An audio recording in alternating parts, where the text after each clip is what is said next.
À 6h45, Europe 1 vous répond. Patrick Roger. Et le Vatican secoué par une véritable guerre ouverte entre le pape et son administration. C'est ce qu'on apprend à travers la publication de 2 livres et surtout d'un cette semaine, Le chemin de croix. Le livre dévoile beaucoup de secrets du Saint-Siège, la gabegie financière. L'affaire est telle que la gendarmerie du Vatican vient d'interpeller un prêtre et un laïc suspectés d'être les informateurs. Bonjour Caroline Pigozzi. Bonjour. Vous êtes journaliste spécialiste des questions de religion à Paris Match. Vous intervenez aussi chaque dimanche matin sur Europe 1. Alors avant de voir les raisons de cette guerre secrète au Vatican, c'est aussi la confirmation quand même de la gabegie, mauvaise gestion, copinage pour des abus, comme cet appartement, je le disais tout à l'heure, de 150 mètres carrés loué 29 € par an en plein cœur de Rome.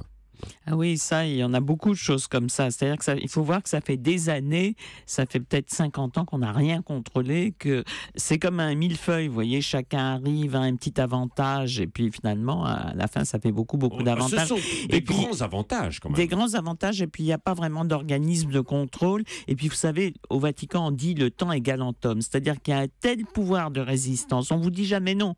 On vous dit pas c'est pas possible, on vous dit vedremo, on verra. Et puis, chacun fait dans son coin.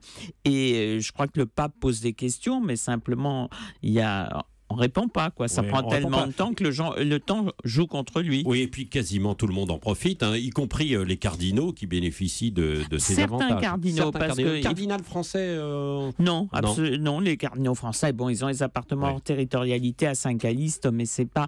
Je crois que c'est surtout les cardinaux italiens, parce que c'est dans leur ADN, le Vatican. Ils considèrent qu'ils sont chez eux, donc ils se considèrent privilégiés, et eux, quand ils font un truc qui va pas, ils analysent que c'est tout à fait... Tout est à moi, merci quand même. Oui, mais alors qu'est-ce qui se passe ? Ce qui apparaît très clairement, c'est la fracture entre deux camps, le pape et son entourage d'un côté, donc, et l'administration vaticane de l'autre. Une vraie guerre déclenchée par François qui veut réformer, notamment pour donner aux plus pauvres, c'est ça ? Le Vatican ronronnait depuis très longtemps, et puis je vous dis, ne pas contrôler, évidemment, ça entraîne à des excès. Ce pape est arrivé, c'est un pape, il faut savoir qu'il n'aimait pas du tout ces gens-là, il n'aimait pas la curie. Quand il venait à Rome, il habitait Casa del Clero, il n'habitait pas à l'intérieur du Vatican.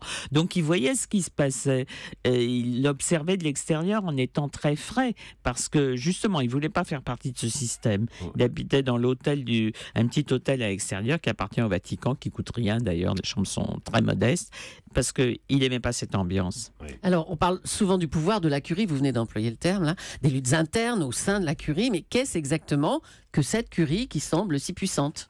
Mais ils sont là depuis des siècles, et donc, et puis ils ont un système fiscal à part, ils ont un passeport diplomatique, ils se sentent comme des êtres différents, et puis ils sont protégés par leur ange gardien dans leur tête. C'est-à-dire ? Ah oui, ils ont l'impression de... Ils ont l'impression que, comme il y a plusieurs systèmes qui se croisent, personne ne peut jamais contrôler personne. À la grâce de Dieu, on dit. Et puis on avance, et puis on fait comme on peut, et puis on a sa conscience pour soi, et puis en plus on peut se confesser après. Donc c'est pas très grave. Alors... Mais alors, ces fuites-là, c'était assez organisé. Donc je le disais, il y a eu 2 personnes qui ont été interpellées. Ça va dans quel sens ? Et ça va profiter à qui ?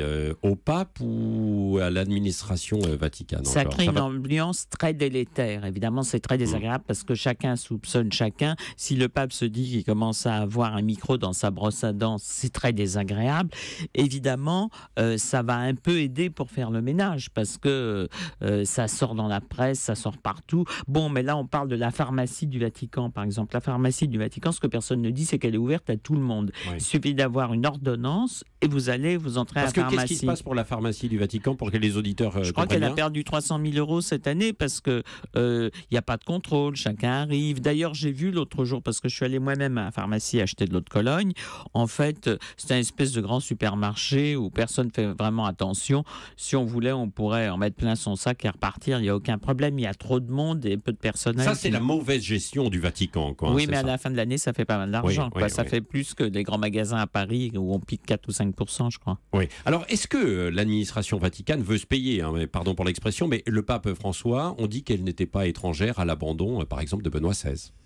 Ah ben, l'administration vaticane, elle voudrait ronronner comme elle le fait depuis des siècles, d'avoir un pape qui commence à poser des questions, les bonnes questions, qui engage des comptables extérieurs et tout ça, c'est très désagréable. Je vous dis, les Italiens sont chez eux, l'administration vaticane, ce sont tous des Italiens à 90%, parce que c'est des combinations entre gens qui parlent la même langue, qui connaissent, qui ont les mêmes repères. Il y a du trafic. Enfin, ils ont les mêmes repères, Ouais. ils ont les mêmes amis, ils font entrer les leurs. C'est beaucoup plus difficile pour un cardinal étranger, même si celui qu'on a arrêté est un monseigneur espagnol. Il faut du temps pour arriver, prendre ses repères, avoir des copains. C'est plus confortable quand on est sur place depuis longtemps. Oui, vous l'avez rencontré récemment, le pape François. Est-ce qu'il vous paraît toujours aussi déterminé, ou est-ce qu'il est un peu abattu quand même justement par toutes ces luttes contre l'administration? Non, c'est un homme de combat et de défi, et au contraire, je pense que ça va... il va vouloir démontrer qu'il est là, qu'il n'est pas un homme faible, et je pense que ça va lui donner des ailes encore supplémentaires. Il n'a pas l'intention de se faire avoir, et puis c'est rien à côté de ce qui se passait en Argentine. Il a été dans un pays très compliqué avec une junte militaire. Vous savez, il a dû... Donc il est déterminé. Oui, puis il est déterminé, puis il sait ce que c'est que le pouvoir, et il sait ce que c'est que le contre-pouvoir. Merci Caroline Pigozzi, spécialiste des religions, grand reporter à Paris Match, et votre dernier livre, Ainsi fait-il, écrit avec le père Henri Madelin, sorti en poche en avril dernier. Merci.